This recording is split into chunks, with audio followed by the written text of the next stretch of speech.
fois à la communauté de valeurs et à la question des lieux de partage dont je vous ai parlé plus tôt.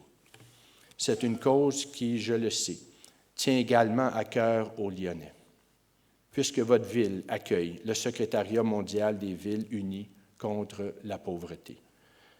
En ce début du 3e millénaire, le défi collectif auquel nous sommes confrontés est de créer, chacun dans nos domaines, des réseaux de solidarité qui permettront de vaincre l'extrême pauvreté à travers le monde.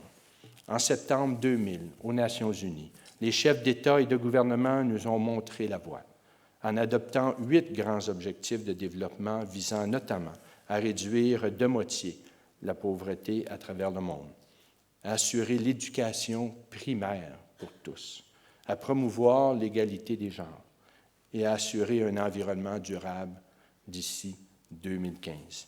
Du même coup, ils se rendaient solidairement responsables du sort de tous les humains dans tous les pays. Et ils ont reconnu pour la première fois que les autorités locales ont un important rôle à jouer dans l'atteinte de ces objectifs.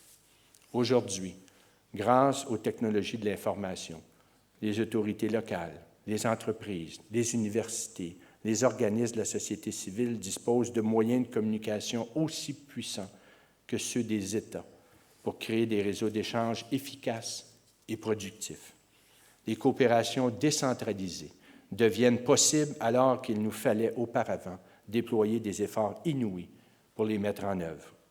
Le 9 novembre dernier, la Ville de Montréal a été l'hôte d'une grande conférence internationale, la conférence Promesse du millénaire, qui traitait de l'atteinte de ces objectifs, plus particulièrement celui de la lutte à la pauvreté des enfants.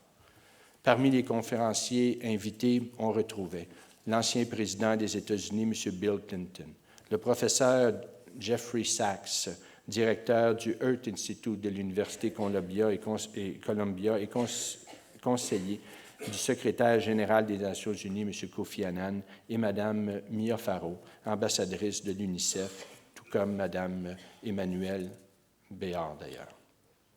Dans son livre intitulé « The End of Poverty », le professeur Sachs a prouvé de façon convaincante qu'il est possible de vaincre l'extrême pauvreté à travers le monde d'ici 2025. Dans son allocution, M. Bill Clinton exprimait pour sa part son profond regret de ne pas avoir pris suffisamment de temps pour comprendre le rôle capital et l'efficacité des programmes de microcrédit. Heureusement, il y a eu M. Mohamed Yunus, le prix Nobel de la paix, avec sa banque, pour donner l'exemple. Bill Clinton regrettait également de ne pas être intervenu plus rapidement au Rwanda pour sauver des milliers de vies.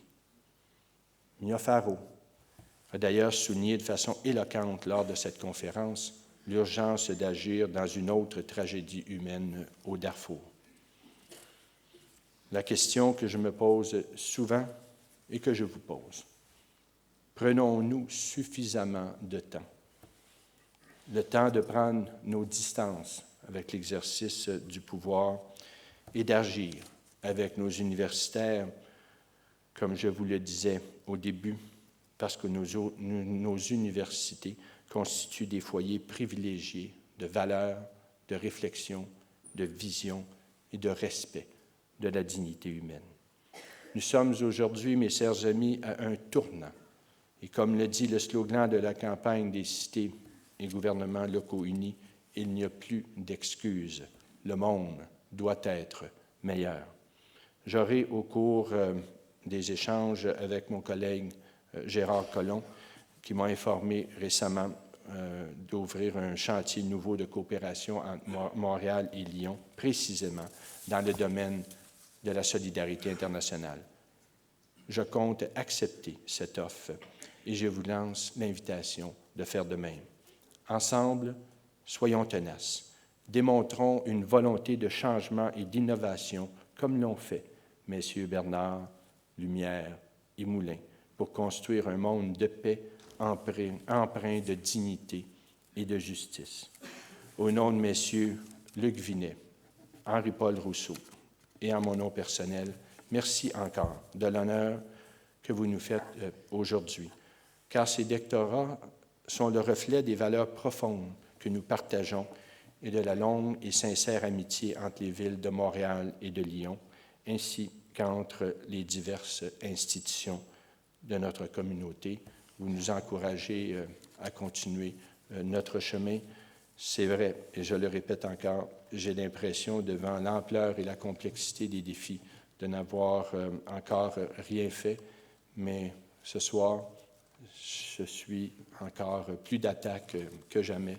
Merci l'honneur que vous me conférez, ainsi qu'à mon épouse Suzanne.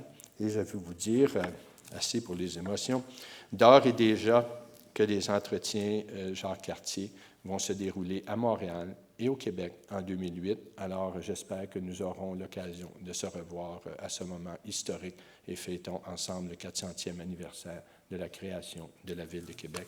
Je vous souhaite une excellente soirée.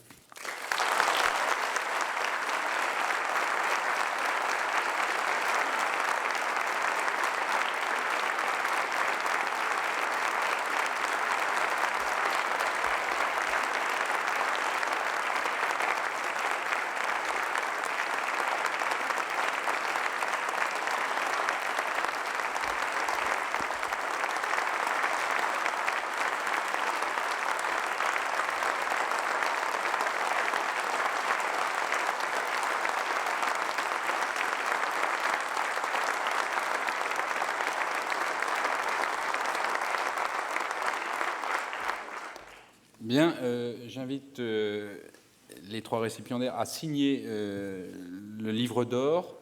Monsieur le recteur de l'Académie s'excuse de ne pas avoir pu se joindre à nous ce soir. Néanmoins, le livre est là et il vous revient de le signer.